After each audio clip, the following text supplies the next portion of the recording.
Okay, we're going to talk about the cosine rule. So I look at the triangle here and I say, okay, we're trying to find angle Q. That's this angle right here, Q. Okay, but we know this angle and its opposite side, and we know the side opposite of angle Q. So I can set up the sine rule where I write 15 over sine 125 equals 0.65 over angle Q. Okay, then I can cross multiply, and then I can get 15 times sine Q equals 6.5 times sine 125. Okay, and now I have to solve for sine Q, so I can divide both sides by 15, and then I get this, and if I plug this into the calculator, then we get 6.5 sine 125, close the parentheses, divided by 15, and then we get this decimal. Now, that's not the answer, right? So we have to do the inverse sign in order to get our angle. So I have second sine, and I want that number that's in there. Rather than just typing it all out, I can hit the answer button, but I have to do second, the little -1 thing there, and that gets me the answer. Close parentheses, enter, and I know the angle Q is 20.79. 3 sig figs, I write it as 20.8.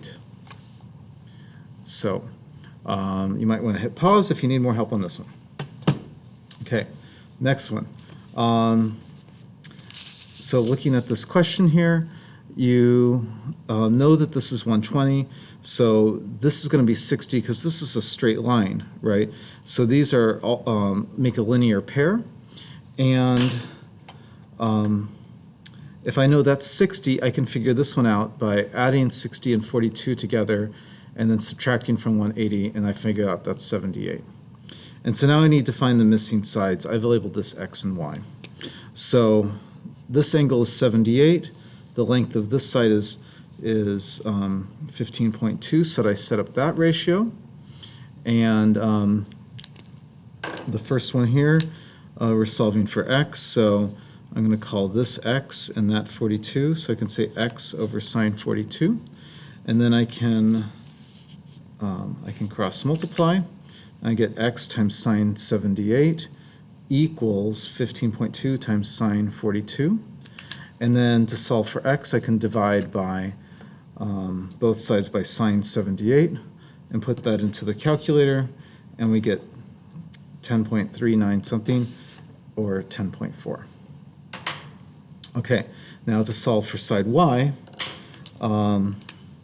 that's this side right here, I'm going to use sine rule, and we're going to say Y over sine 60 equals 5.2 over sine 78.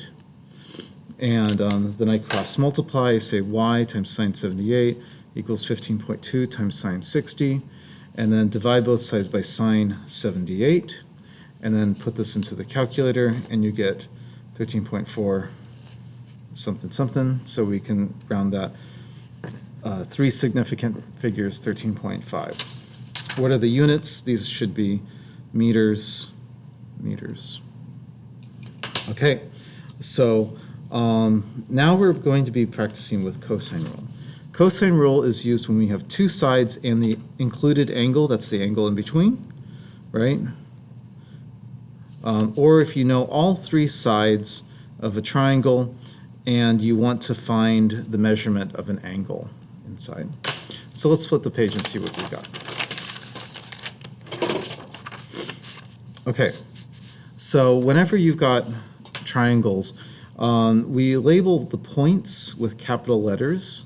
So in this example, we have A, B, and C, and we can label the opposite side. So directly across from capital A, we got lowercase a. Directly across from B, we've got lowercase b. Directly across from C, we've got lowercase c. So we're solving for side A, so I'm going to use this version of the formula. So a squared equals b squared plus c squared minus 2ab, 2bc cosine a. So here we got a squared is equal to the blue side squared plus the pink side squared minus 2 times the blue side and the pink side, and then cosine 42. And you type that into the calculator.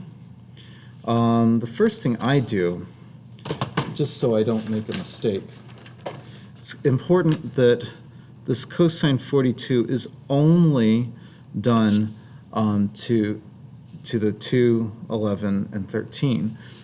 Sometimes people combine the pink and blue everything and do the wrong orders of operation. So 2 times 11 times 13 times cosine 42 gives me this value. Add these all together and subtract the 2, 12, and then we get this. And then students were forgetting, oh, I need to take the square root. So if you take the square root of this, you end up with 8.8 centimeters. Okay, now we can rearrange this formula to so that we're solving angles. So here we have different versions of the formula to solve for the different angles. And just in case you didn't know, all of these formulas are in your formula packet. Okay, so let's do the first one here. So the first thing I do is you look at the question, and I'm just going to draw triangle ABC. Okay, A, B, C. Okay, and then label the information. The length of AB is 7 centimeters. Length of BC is 5 centimeters. Length of CA is 8 centimeters. Okay.